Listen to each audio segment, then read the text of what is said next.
आज आपण महाराष्ट्राची प्राकृतिक रचना बघणार आहोत. प्राकृतिक रचना म्हणजेच भौगोलिक रचना. तर भौगोलिकदृष्ट्या महाराष्ट्राचे 3 विभाग पडतात. पहिला विभाग हा कोकण किनारपट्टीचा विभाग आहे. दुसरा विभाग हा सह्याद्री पर्वताचा किंवा पश्चिम घाटाचा भाग आणि तिसरा विभाग म्हणजे महाराष्ट्र पठाराचा भाग. तर या तीनही विभागाची माहिती आज आपण इथे घेणार आहोत. तर सर्वप्रथम बघू कोकण किनारपट्टीचा विभाग. महाराष्ट्राच्या पश्चिम भागात दक्षिण उत्तर दिशेने अरबी समुद्राला समांतर अशी लांब चिंचोळी किनारपट्टी जी पसरलेली आहे तिला आपण कोकण असं म्हणतो.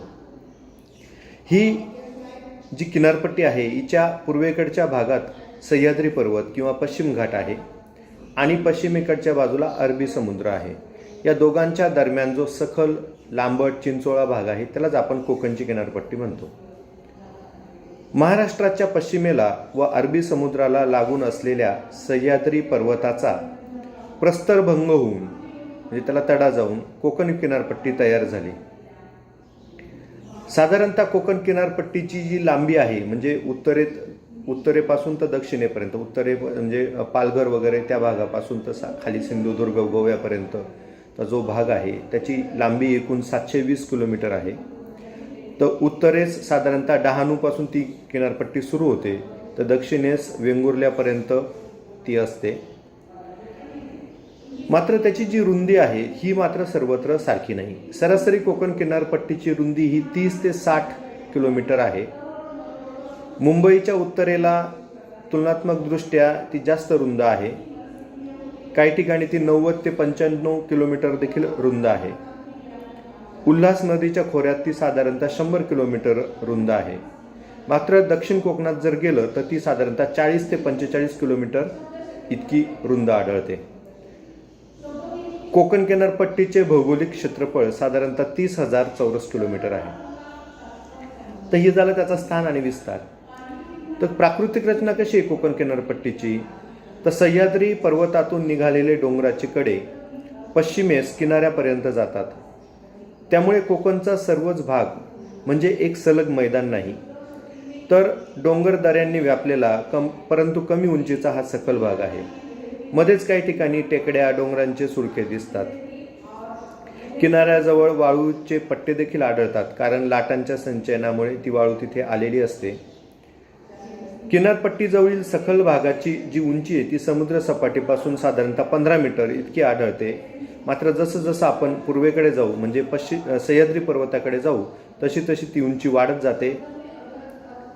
प्रदेशाचा उतार हा साधारणतः पूर्व पश्चिम दिशेने आहे. कोकण किनारपट्टीचे उत्तर कोकण आणि दक्षिण कोकण असे 2 विभाग पडतात. उत्तर कोकणामध्ये पालघर, ठाणे, मुंबई उपनगर, मुंबई शहर, रायगड हा विभाग येतो. तर दक्षिण कोकणात साधारणतः रत्नागिरी व सिंधुदुर्ग जिल्हा या जिल्ह्यांचा भाग येतो. उत्तर कोकणापेक्षा दक्षिण कोकण हे अधिक खडकाळ व डोंगराळ असून थोडा दुर्गम असा भाग आहे. शहरं कमी आहेत, वाहतुकीच्या सोयी देखील कमी आहेत. इथे अजून कोकणाच्या संदर्भात 2 संकल्पना महत्त्वाच्या आहेत, खलाटी आणि वलाटी. तर साधारणपणे अरबी समुद्राला लागून जो सखल भाग आहे, कमी उंचीचा भाग आहे त्याला खलाटी असे म्हणतात.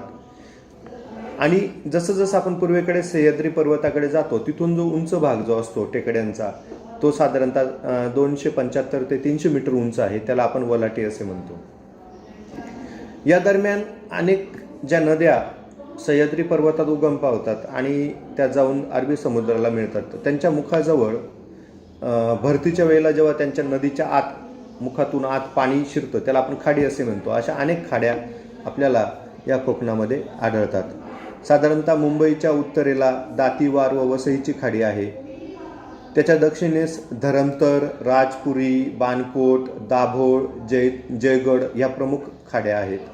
अजून थोडं दक्षिणेकडे गेलो तर विजयदुर्गची खाडी, कर्लीची खाडी आणि कोकणच्या दक्षिण सरहद्दीजवळ तेरेखोलची खाडी आहे. या दरम्यान अनेक सागरी किल्ले देखील आपल्याला ठिकठिकाणी आढळतात. उदाहरणार्थ वसईचा किल्ला, जंजिरा, सुवर्णदुर्ग, विजयदुर्ग, सिंधुदुर्ग असे किल्ले आपल्याला या किनारपट्टीच्या जवळपास बघायला मिळतात. पूर्व किनारपट्टीच्या तुलनेने भारताची जी पश्चिम किनारपट्टी आहे, म्हणजे आपली महाराष्ट्राची पण पश्चिम किनारपट्टी, कोकणची किनारपट्टी, हिचा जो किनारा आहे तुलनेने दंतूर किनारा आहे. त्यामुळे तिथे काही नैसर्गिक बंदरांचा देखील विकास झालेला आहे. मुंबई हे सगळ्यात महत्त्वाचं आंतरराष्ट्रीय बंदर आहे. त्याच्यानंतर मुंबईचा ताण कमी करण्यासाठी मुंबईजवळ न्हावाशेवा हे बंदर उभारलेलं आहे. याशिवाय मुंबईच्याकडून जर आपण दक्षिणेकडे गेलो तर अलिबाग, मुरुड, श्रीवर्धन, जयगड, रत्नागिरी, मालवण, वेंगुर्ला ही बंदरं देखील आढळतात. याशिवाय काही बेटं देखील छोटी छोटी बेटं आढळतात. उदाहरणार्थ मुंबईचं बेट साष्टी, खांदेरी, उंदेरी, कुर्टे, जंजिरा, घारापुरी, अंजदीव अशी बेटे देखील कोकण भागात आढळतात. तर हा झाला पहिला प्राकृतिक विभाग म्हणजे कोकण विभाग. दुसरा जो महाराष्ट्राचा विभाग आहे तो आहे सह्याद्री पर्वत किंवा पश्चिम घाट. आणि पश्चिम घाटापासून काही त्याच्या पूर्वेकडे जाणाऱ्या पूर्व पश्चिम दिशेने पसरलेल्या काही पर्वतरांगा आहेत. तर त्याच्यामध्ये म्हणजे सातपुड्याची पर्वतरांग आहे, हरिश्चंद्र बालाघाटची डोंगररांग आहे, नंतर महादेव डोंगररांग आहे. तर अशा काही डोंगररांगांचा जो डोंगराळ भाग आहे हा दुसरा प्राकृतिक विभाग मानला जातो. भारताचा जर विचार केला तर दक्षिण गुजरातपासून साधारणतः कन्याकुमारीपर्यंत जो सह्याद्रीचा विस्तार झालेला आहे म्हणजे पश्चिम घाटाचा तो साधारणतः 1600 किलोमीटरचा आहे. मात्र महाराष्ट्रात साधारणतः 450 किलोमीटरचा सह्याद्रीचा भाग हा येतो. त्यालाच आपण पश्चिम घाट असंही म्हणतो.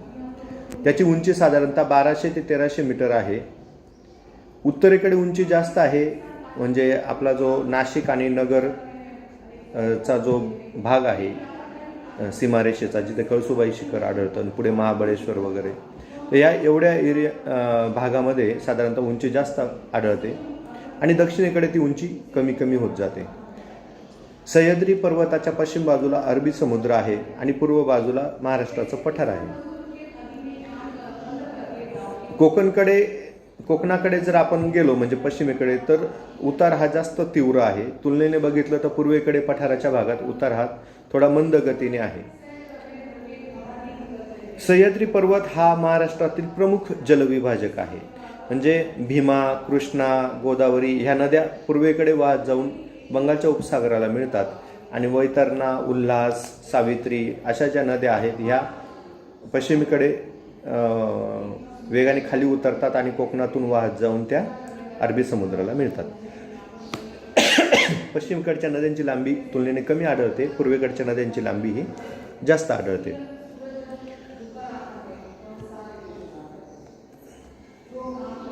अनेक महत्त्वाच्या नद्यांची उगमस्थाने पश्चिम घाटात आहेत. उदाहरणार्थ त्र्यंबकेश्वर जवळील ब्रह्मगिरी येथे गोदावरी नदी उगम पावते. भीमाशंकर जवळ भीमा नदी उगम पावते. महाबळेश्वरला कृष्णा नदी उगम पावते. तर अशा अनेक नद्या व उपनद्यांचा उगम हा सह्याद्री पर्वतात झालेला आहे. सह्याद्री पर्वतातील सर्वात उंच शिखर जे आहे ते आहे कळसुबाई, जे महाराष्ट्रातीलही सर्वात उंच असं ठिकाण आहे, ज्याची उंची 1646 मीटर आहे. इगतपुरी जवळ नाशिक आणि अहमदनगर या दोन जिल्ह्यांच्या सीमारेषेवर हे कळसुबाई हे ठिकाण आहे. त्याच्यानंतर नाशिकच्या उत्तरेकडे नाशिक जिल्ह्यातच 2 क्रमांकाचं जे शिखर आहे ते आहे साल्हेर. त्याची उंची 1567 मीटर इतकी आहे. आणि त्यानंतर 3ऱ्या क्रमांकावर साधारणतः हरिश्चंद्रगड आणि महाबळेश्वर हे त्यानंतर येणारे शिखरं आहेत. याशिवाय सप्तशृंगी गड 1416 मीटर, त्र्यंबकेश्वर 1304 मीटर, अंजनेरी, तर ही काही उंच ठिकाणे आहेत. याशिवाय धुळे जिल्ह्यात हनुमान, नंदुरबार जिल्ह्यात अस्तंबा, पुणे जिल्ह्यात तोरणा अशी काही शिखरं देखील या सह्याद्री पर्वतरांगेमध्ये आढळतात. सह्याद्री पर्वताचा जो उंचावरचा थोडासा सपाट आणि रुंद भाग आहे त्याला घाटमाथा असं म्हणतात. त्या ठिकाणी काही गावं, शहरं आणि किल्ले देखील आढळतात. उदाहरणार्थ पाचगणी महाबळेश्वर हे प्रसिद्ध घाटमाथे मानले जातात. याशिवाय माथेरान हे देखील घाटमाथ्याचं ठिकाण आहे. ही ठिकाणं थंड हवेची ठिकाणं म्हणून प्रसिद्ध आहेत. याशिवाय आपल्याला तर माहितीच आहे की सह्याद्री पर्वताचं जे महत्त्व आहे आपल्या महाराष्ट्राच्या इतिहासात हे खूप अनन्यसाधारण आहे. शिवाजी महाराजांच्या काळात आणि इतरही अनेक राज्यकर्त्यांनी या क्षेत्रामध्ये अनेक किल्ले बांधलेले आढळतात. त्यातले प्रसिद्ध किल्ले म्हणजे शिवनेरी, रायगड, सिंहगड, प्रतापगड, पन्हाळा, विशाळगड असे अनेक किल्ले या ठिकाणी आढळतात. याशिवाय काही घाट आणि खिंडी देखील या सह्याद्री पर्वतामध्ये आढळतात. पर्वतरांगेमधला जो कमी उंचीचा भाग असतो त्याला आपण खिंड असे म्हणतो आणि या खिंडीतून अनेक वाहतुकीचे मार्ग कोकण आणि पठारी भाग यांना जोडतात. त्यामुळे थळघाट, माळशेज घाट, बोर घाट, आंबेनळी घाट, कुंभारली घाट, आंबा घाट, फोंडा घाट, आंबोली घाट असे महत्त्वाचे घाट आपल्याला या सह्याद्री पर्वतरांगेमध्ये आढळतात. विद्यार्थ्यांनी हे सगळे घाट नेमके कोणत्या जिल्ह्यात आहे हे बघून ठेवायचं आहे. त्यानंतर सह्याद्री पर्वतरांग ही जरी महाराष्ट्रातली मुख्य पर्वतरांग असली तर तिच्यापासून काही पूर्वेकडे त्याच्या फांद्या गेलेल्या आहेत. तर ह्याही डोंगररांगा महत्त्वाच्या आहेत. त्यातली पहिली महत्त्वाची डोंगररांग आहे शंभू महादेव डोंगररांग. ही डोंगररांग साधारणतः रायरेश्वरपासून तर शिंगणापूरपर्यंत पसरलेली आहे. ही सातारा, सांगली जिल्ह्यातून पुढे कर्नाटकपर्यंत जाते. भीमा नदीच्या खोऱ्याच्या दक्षिणेस शंभू महादेव डोंगररांग आहे. त्यामुळे भीमा व कृष्णा या दोन नद्यांची खोरी वेगवेगळी झालेली आहे. महाराष्ट्र जे पठार आहे त्याच्यातल्या सगळ्यात दक्षिणेकडची जी पर्वतरांग आहे ती शंभू महादेव डोंगररांग आहे. या डोंगररांगेमध्ये साधारणतः वाईजवळ पाचगणी व महाबळेश्वर ही थंड हवेची ठिकाण देखील आढळतात.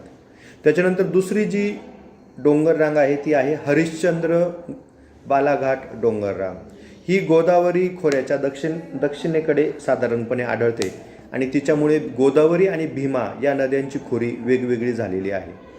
या डोंगररांगाच्या पश्चिम भागास हरिश्चंद्र घाट व पूर्व भागास बालाघाट असं म्हणतात. हीच रांग पुढे वाढत जाऊन पूर्वेकडे तेलंगणातील हैदराबादपर्यंत जाते. या शंभू महादेव डोंगर रांगेप्रमाणेच हरिश्चंद्र बालाघाट डोंगर रांगेच्या वरती देखील काही सपाट माथ्याचे प्रदेश आहेत. त्यानंतर तिसरी जी डोंगररांग आहे ती आहे सातमाळा अजंठा डोंगररांग.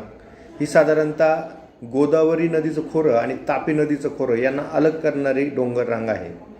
ही साधारणतः नाशिक जिल्ह्यातून सुरू होते आणि पुढे सप्तशृंगीगड, धोडप किल्ला, चांदवड, मनमाड, अंकई टंकई इथून पुढे अजिंठ्याकडे ती जाते. या नदीच्या उत्तरेकडे ही जी नदी आहे ही जी डोंगररांग आहे ही साधारणतः तुटक आहे. म्हणजे सुरुवातीला ती सलग आहे मात्र पुढे ती तुटक होत जाते. याच डोंगररांगेमध्ये वेरूळ च्या लेण्या आहेत, नंतर अजिंठ्याच्या लेण्या आहेत. अंकाई टंकाईसारखे किल्ले देखील या डोंगररांगेमध्ये आढळतात. या सह्याद्री पर्वतरांग आणि त्याच्या ह्या 3 उप डोंगररांगां सोडून सातपुडा पर्वत हा देखील एक महत्त्वाची डोंगररांग किंवा पर्वतरांग महाराष्ट्राच्या अतिउत्तरेकडील सीमारेषेवर आढळते, जी साधारणतः गुजरात आणि मध्य प्रदेशाला महाराष्ट्रापासून थोडंसं वेगळं करते. नंदुरबार जिल्ह्याच्या पश्चिम भागात तोरणमाळ नावाचं एक छोटंसं पठार या सातपुडा पर्वतरांगेमध्ये आढळतं, ज्याची उंची साधारणतः 1036 मीटर आहे. या भागातील सर्वात जास्त उंचीचं शिखर म्हणून अस्तंभा डोंगर मानलं जातं, ज्याची उंची 1325 मीटर आहे. सातपुडा पर्वतरांगेचा काही भाग हा धुळ्याच्या उत्तरेकडे भागात, काही नंदुरबार, काही जळगाव जिल्ह्यात, पुढे अमरावती जिल्ह्यात देखील काही भाग या डोंगररांगेचा आढळतो. अमरावती जिल्ह्यात तो आढळतो आणि अमरावती जिल्ह्यात त्याला गाविलगड टेकड्या असे देखील म्हणतात. तिथे याची रुंदी साधारणतः 20 ते 40 मीटर आहे. तर अशा रीतीने हा दुसरा जो प्राकृतिक विभाग आहे महाराष्ट्राचा, ज्याला आपण सह्याद्रीची डोंगर रांग, पर्वतरांग किंवा पश्चिम घाट असं देखील म्हणत असतो.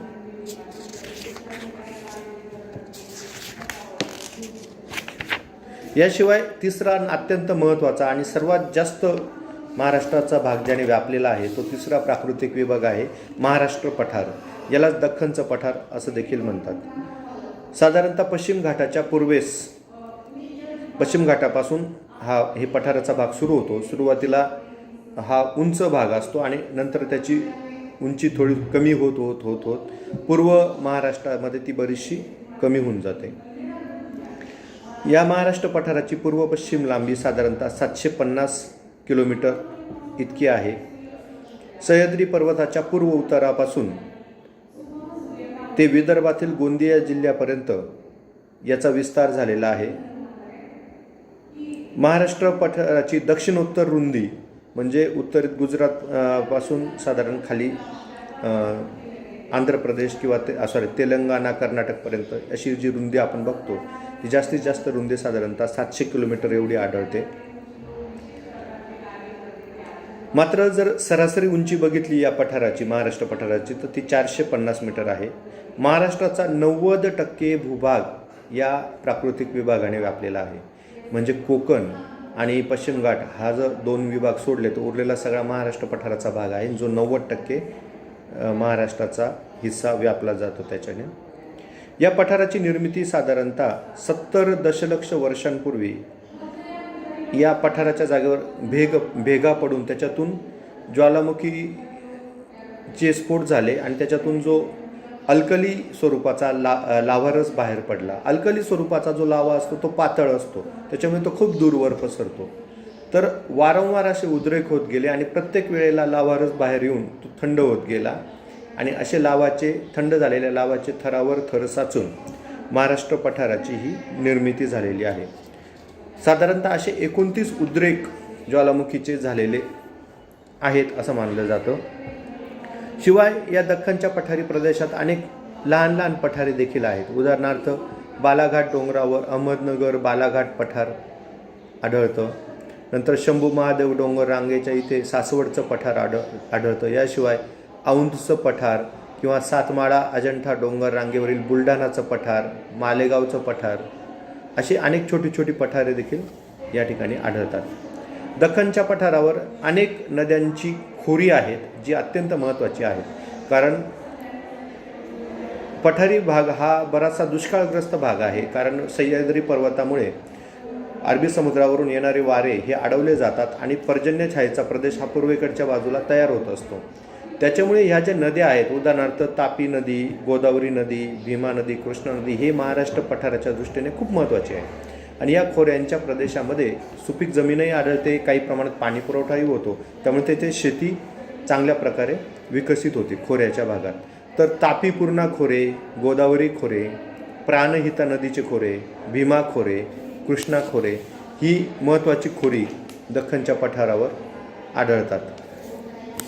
तर ही आणि ज्वालामुखीपासून हे खडक, बेसॉल्ट खडक तयार झाला आणि त्याची झीज होऊन इथे रेगूर प्रकारची मृदा देखील तयार झाली, जी अत्यंत सुपीक अशी मृदा मानली जाते. तर हे जे 3 प्राकृतिक विभाग आहे हे परीक्षेच्या दृष्टीने अत्यंत महत्त्वाचे असतात. कोकण विभाग, पश्चिम घाट किंवा सह्याद्री पर्वताचा विभाग आणि महाराष्ट्र पठाराचा विभाग. तर या ठिकाणी आपण महाराष्ट्राची प्राकृतिक रचना किंवा महाराष्ट्राचे जे 3 प्राकृतिक विभाग हे येथे आपण अभ्यासले आहेत.